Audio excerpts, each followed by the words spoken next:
Tuning you in now to the LBX Show with your host, Brandon Wiley. Brought to you by the LBX Collective, your community to connect, engage, and inspire.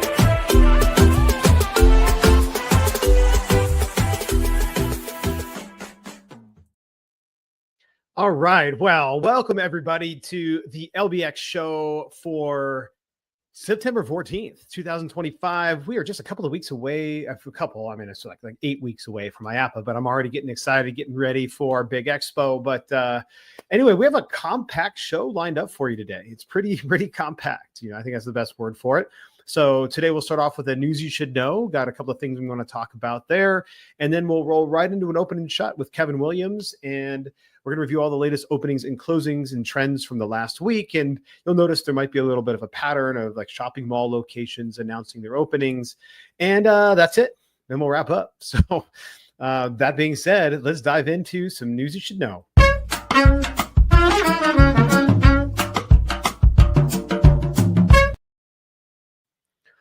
All right. Well, I was, had a fun time at the International Adventure and Trampoline Park Association, and their little tagline is more than just trampolines. Yes, they have evolved. They started with just trampoline parks originally, and then have evolved into adventure parks as these trampoline parks began to diversify their attraction mix and move beyond just trampolines to adding ropes courses and zip lines and ninja courses and parkour and active play and everything else that you could imagine in there now mixed in. Well, not everything you can imagine. I can imagine quite a bit of things, but you know what I mean. Anyway, so we had the conference this last week. I was down in Maricopa, Arizona, so not too far from where I live, and we were at the Auction Casino and Resort, and it was a lot of fun. So we had some cool things. So the guys from Attraction Pros, Josh and Matt, they came and they did a podcast live. So I was happy to be on a panel talking about tech trends in the trampoline park and adventure park industry. And so Josh and Matt had a bunch of different questions for us, and the panel went on for about an hour, and it's going to be great. So it will actually go live on the Attraction Pros website. They'll push it out as an official podcast of theirs in a few weeks. They'll let us know, but it should be the last week of September, maybe first week of October. But it was a great discussion across all different trends in tech happening in the trampoline park and just in general, the location-based entertainment industry and where some of those things are going. And then I was also excited because IntelliPlay, company that I am the CEO for, we got an award. So there's another picture of me talking with Matt. I had to get Matt in there, right? Because this one just had Josh. So I had to get Matt in a picture, but we won an award. So the award was the Innovation Excellence Award.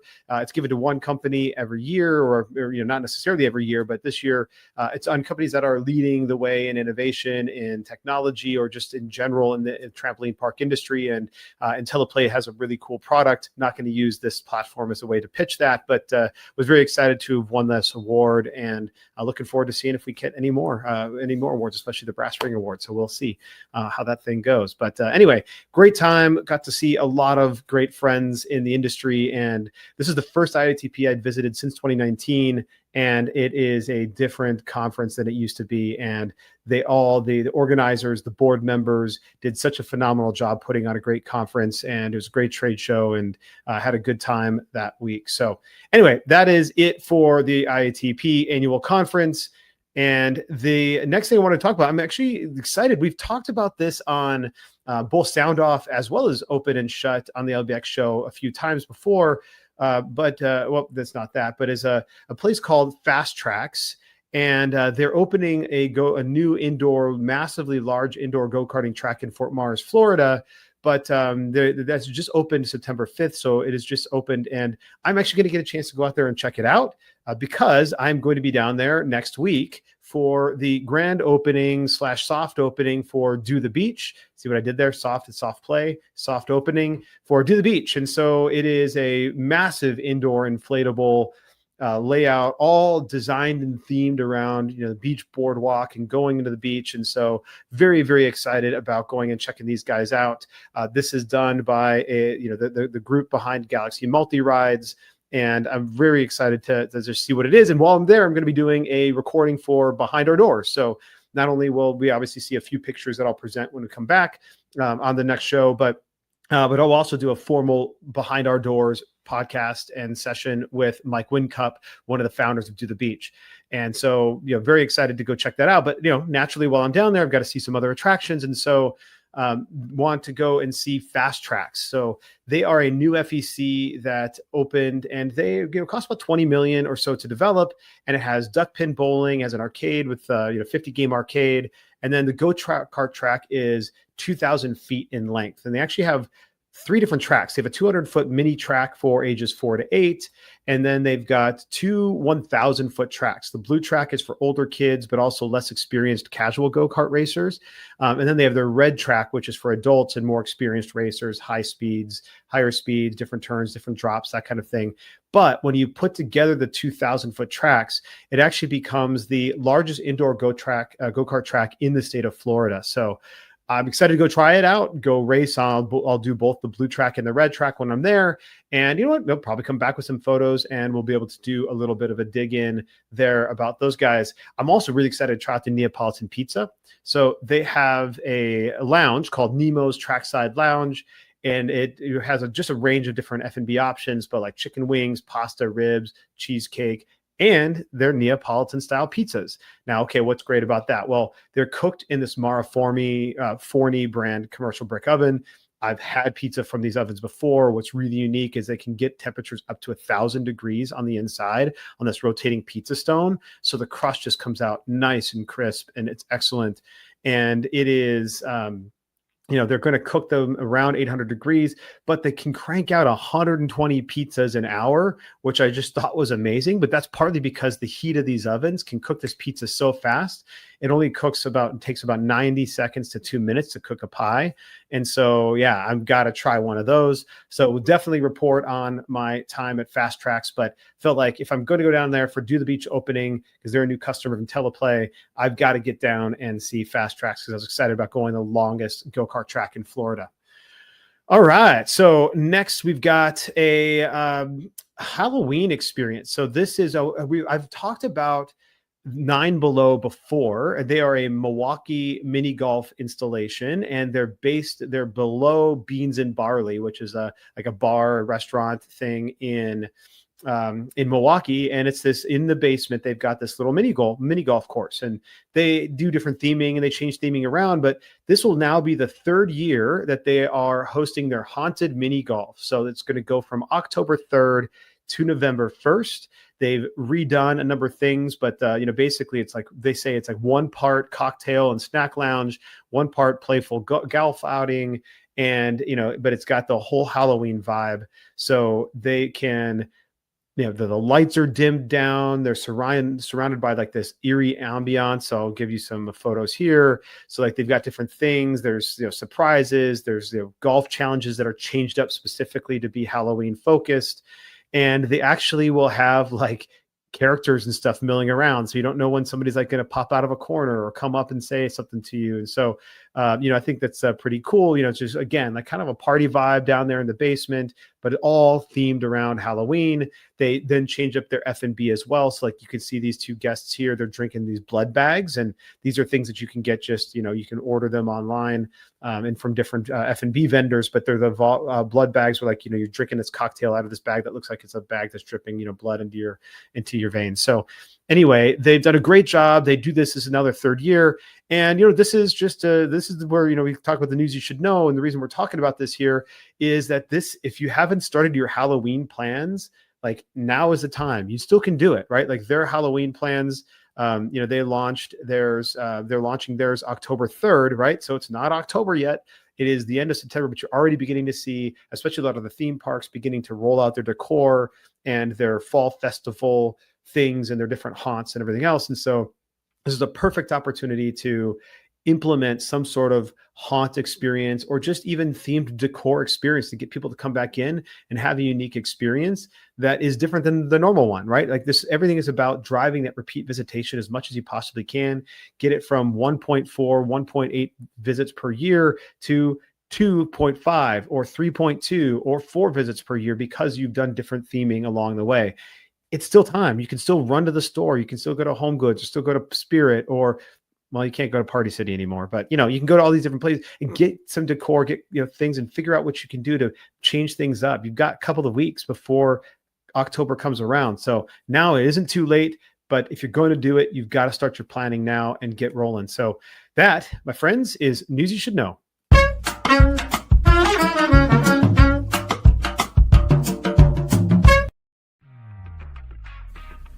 Intercart is the only cashless system designed, developed, and manufactured all under one roof. They introduced cashless technology to the amusement industry and have been leading the way for over 30 years. Cashless systems from Intercart increase customer spending, guest satisfaction, and boost revenues by up to 30%. Intercart is so proud to be serving the amusement industry, and if you aren't already part of their global family of customers, they hope you will become one soon. All right. Well, coming up now, we've got Open and Shut with Kevin Williams.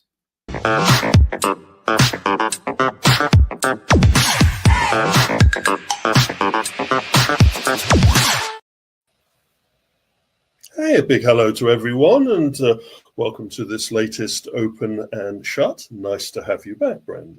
Yeah, it's good to be back in my regular hovel. Okay. Well,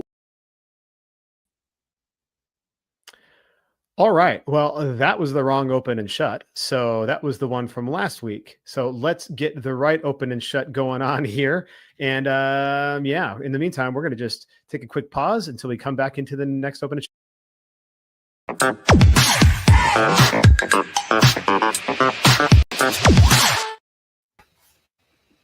hey, a big hello to everyone to this latest Open and Shut. You're not in a hotel room, Brandon. No, I'm not. I'm not in a hotel room, although you know what? Next week I'll probably be in a hotel room, or I will be live at a brand new opening. So I'm excited. It's a whole new franchise, whole new concept coming out called Do the Beach. So we'll talk a little bit about it next week after I've had a chance to be out there. Excellent. Well, we still got a large number of openings to deal with, so we'll jump straight in. As always, you know where to pause if you want to know more details. So the first one that I think we should touch upon is, for me, a interesting new concept, though I am slightly concerned by it. Our friends within the shopping mall entertainment sector have developed something called Fun Hub. Let's get it the right way around. Fun Hub is fundamentally a staffless amusement space.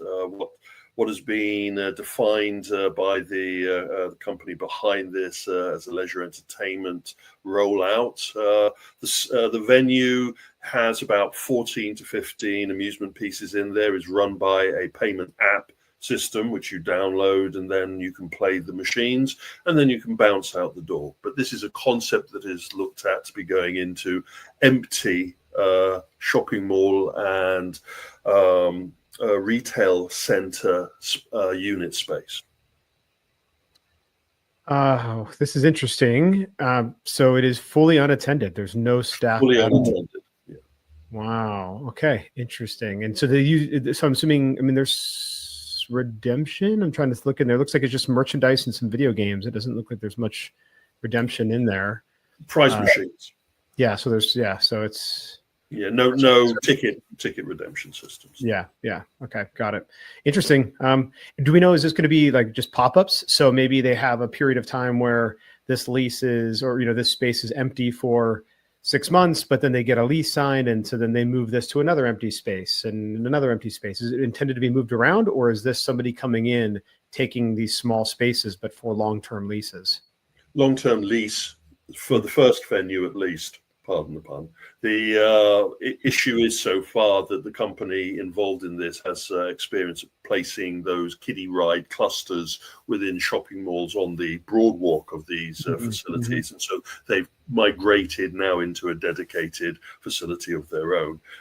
First site open, we're keeping a close eye on this to see what the reaction is and how much vandalism can take place between the CCTV capturing them and a member of staff having to deal with it. All right. Moving on, and we have the next opening of DreamPark, again in a mall location here. They're taking a certain amount of space, as it were, and operating their augmented reality entertainment experience. They're not bringing the karting experience over, I think, to this venue. It will just be the walking around adventure experience. It'll be fascinating to see how the New York audience takes to augmented reality entertainment. Yeah, it's interesting too, just because when I'm looking, you've got a picture there on the left, and you look over to their website as well. Visit dreampark.com/Long Island, and it is really truly just an empty space. It doesn't seem to be walled off either. So that means you could have just guests or other visitors of the mall walking right through in the middle of everything else. And maybe that's part of the allure. But I feel like you'd still want to have some sort of like delineation between your dream park and just an empty area in the mall. I think they're going to have some level of signage and themality for the transition between the virtual environment and the actual physical experience that you're offering. Again, I know this is a learning process for the operation as they're trying to find the right mix. The lessons that they've learned at their previous Californian facility will hopefully be migrated across to this one. But we have a second facility now opening. Yeah. Moving on, and our friends at Sandbox have opened their latest German facility. Now, it's important, obviously, that this is a franchise owned facility, and the Royal Casino operation has deployed their third German facility here. I'm fascinated to know how they have been doing business now that there are 3 facilities in. Everybody seems very tight-lipped at the moment, but we know that there's some announcements coming from Sandbox VR in the next couple of days that may give us a better idea of their feasibility. Then we move over to really South Carolina has had, we were touching upon the South Carolina area in a recent sound off, and we're now at that point where we're seeing a number of entertainment facilities that were planned actually throwing open their doors. I hadn't actually come across Interactive Experience Unleashed until it was pointed to me, and it has a bit of everything. It has a lot of VR, laser tag, it has escape rooms, it has adventure rooms, or what I would call mission rooms. So it is an interactive experience, as it says on the tin, but again, it is a brand new offering. It seems from the video I was watching to have had quite a high level of build quality put into the operation. So we wish them a lot of luck, and the next time we're in that area, we're going to have to go in. Yeah, I'd like to go actually check this place out. I mean, I do appreciate that they didn't just go all digital, that there is some physical theming as well in here. If you do go to their web, they have a decent website, and you go check that out. You can see what some of the theming and experiences are while you're there. But sometimes these places just go for the interactivity via VR, via the actual attractions, but they actually put in some good physical theming as well. Moving on, and our friends at Topgolf, no matter the situation back at home, they're still rolling out their franchise facility operation. And so Ohio gets the latest. I think there's been a few in that neck of the woods. Well, the 5th, I think, if my memory's serving me right, in Ohio. Anyway, 100 chain facility, standardized format, no changes here, no addition of mini golf, no arcade, no swing suite operation, just your bare bones shooting range interactive experience. I'll say your numbers are right on. So they have 4 current open locations. This is now their 5th. Oh, excellent. Well, our database is doing its work well. That's good. It's just now I need to plug my brain into it. It's a labor of love keeping this thing up to date, especially in the current conditions. Chuck E. Cheese, quite an interesting announcement. They opened what they called their first Australian facility in Perth, and it is, a little bit more than what we would know in the US Chuck E. Cheese operation. It's a much larger space, and it combines both an enlarged adventure zone as well as quite a large arcade hall. And from the video of the opening, the arcade hall is very different to what we would normally see with a Chuck E. Cheese of the current generation. A close friend of ours corrected me when I was talking about this recently. This is not the first time that Chuck E. Cheese has opened in Australia. They actually opened back in 1981, right at the beginning of the story, with a facility in the Gold Coast area, which only lasted 12 months. And it was interesting, they had to rename it because the Australian slang word for throwing up is chuck.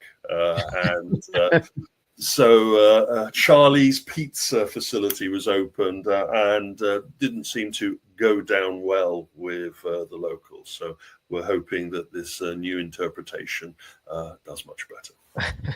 Okay, great. Moving on, and the mall experience continues. Yes, that is one of the trends we're touching upon today. It is clear that empty mall units are now being repurposed. I was just in a discussion with some operators about the swings and roundabouts of opening in a shopping mall. I'm sure Adam could have added a lot to that discussion, but our friends at Eunice with their Emoji Planet concept, they've already opened a couple of facilities already. I know there's one in China or in that territory. We have one here in the UK, and this will be, I think, the first Canadian facility, part of the 5 operations that are out there internationally. And interestingly, our friends at Player One Amusement Group actually worked with the installation and development, and we'll be talking about them in a minute. Yeah, I was going to say Player One Group or Genda, because Well, they haven't changed their branding yet, but I think it's fair to say Genda North America was involved in that process. And talking of Genda North America, we have the beginning of the Kiddleton rollout. So we've already had about 4 or 5, 6 or 7 Kiddletons, which are fundamentally very similar to what I was touching upon with Fun Hub. It's a attendant-less leisure entertainment experience that goes into an available unit. They have partnered with Walmart and taken units at 7 Walmarts dotted across the country to install with their unique automated crane and prize center operation, and of course installed by our friends at Player One. And I've pulled 2 out of the 7 just to give an example of that expansion in the market. Yes, that's what's going to be my question, is how entrenched, or what does the partnership relationship look like with Walmart and Kiddleton? Is this going to be a mass rollout, or is this a pilot program in a handful of locations initially? The internal announcement was 7 Walmarts have or are in the process of receiving the Kiddleton treatment.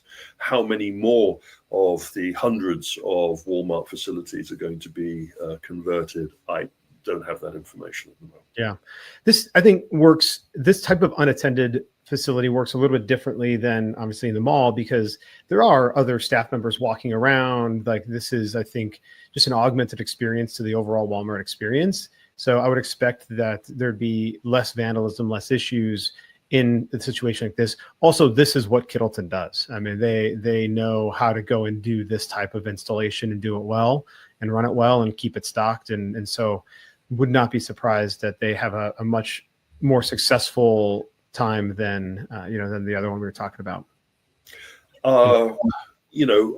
Fun Hub is testing the water with a new concept. As you say, Kiddleton has proven their concept and will roll it out. And I would argue that there is a lot less what I would call interactive entertainment. It is much more of a leisure vending experience or a prize vending experience. And from Walmart's position, that they've had these type of systems installed. I think, if my memory is serving me right today, they had a relationship with Namco back in the day where they dropped arcade machines and kiddie ride machines into Walmart. So proven ground for them. Yeah, circling back just real quickly to Fun Hub. We don't have to go all the way back to the slide, but just talking about Fun Hub, I think my one concern, well, I have many concerns, but I think my big concern with Fun Hub is that they have VR rides there. Yes. So they've got the pull down. I mean, like, to the maintenance, the issues there are going to be a problem, I think, for them. I think I would have chosen a different attraction or game selection. The pictures that I was shown of the artist's rendering of what Fun Hub was and the pictures I have of what the facility looks like now it's open are different. But we can touch upon that when we talk about this in Sound Off. Perfect. High Score Arcade, UK based. It's not really a retro, it's a reinterpretation of an arcade in a retail unit that is available. The operation has rolled out 8 facilities based upon this model. Rinse and repeat, really. And so going from one high school, the only reason I bring it up is I can do the segue of saying from one high school we can go to another high school, but in the openings and the shots on the shot side, and we have the announcement about pinstripes. I keep on wanting to call them pinstripes. I'm sorry, my brain is definitely having an issue with pinstripes name over the years. They've had 3 pinstripes, so that's why they're one and you're out. Yes. The issue seems to be that they're blaming economic deterioration in their business, but we've touched upon this. What we feel the real reasons are behind this situation, what they're going to do with their 18 facilities. Everything has gone very quiet since we broke the announcement.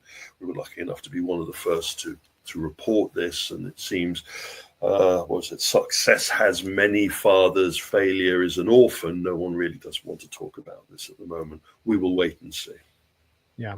We've talked about pinstripes fairly exhaustively at this point as to what our view is on why they've had issues.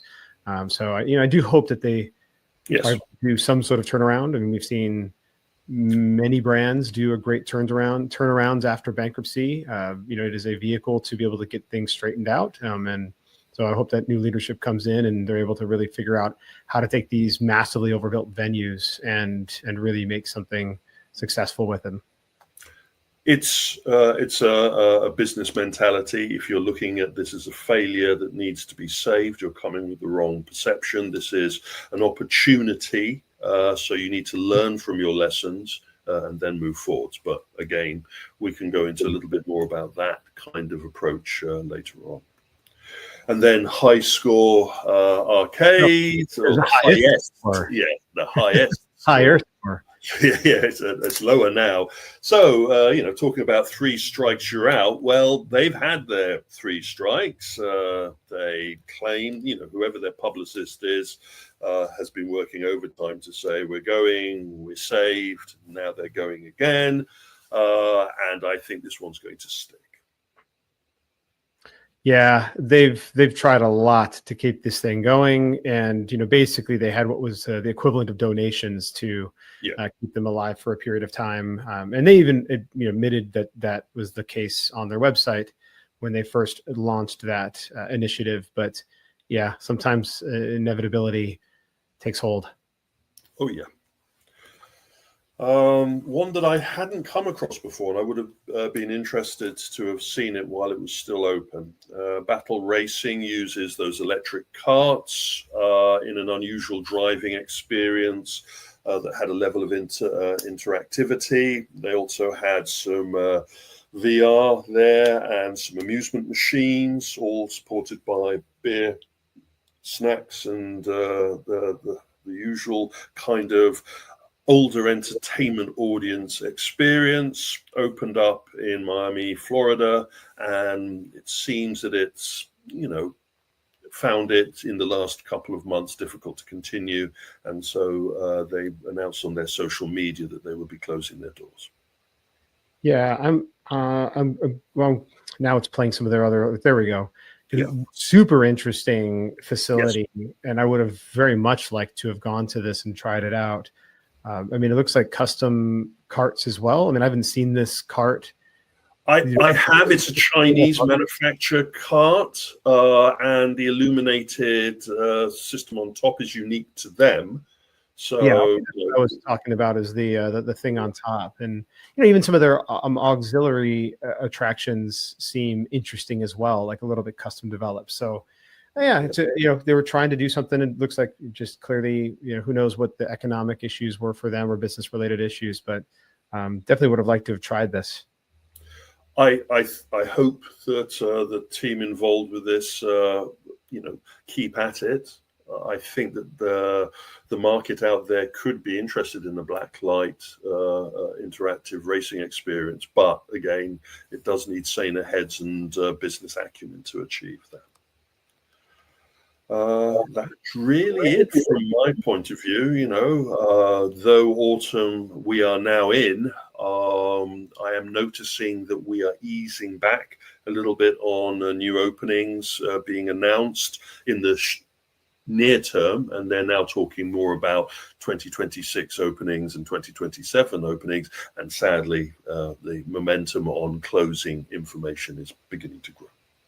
Yeah, well, this at least felt a little bit more baseline, more level as far as level-headed.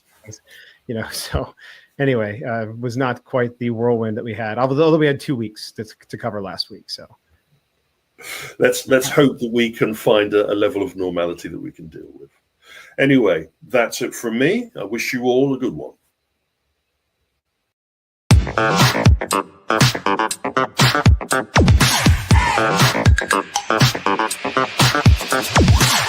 If you run a location-based entertainment brand and want to attract more visitors, check out Radius. They use real-time location data and customized marketing strategies to help brands like yours stand out. Radius can boost your foot traffic and build a loyal customer base. Plus, they're offering a complimentary local market analysis to show you exactly how they can help you grow. Curious? Visit radius.co and ask about your free market analysis. That's RAYDIUS.co.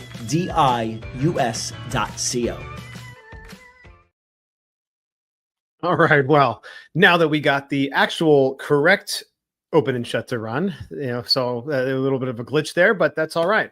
Look, we got Sound Off number 90 with Kevin Williams on Tuesday, September 16th. So just coming up in 2 days. And you know what? I said it was a compact LBX show today. That is a wrap for today's show. I am Brandon Wiley signing off. Stay tuned and keep kicking.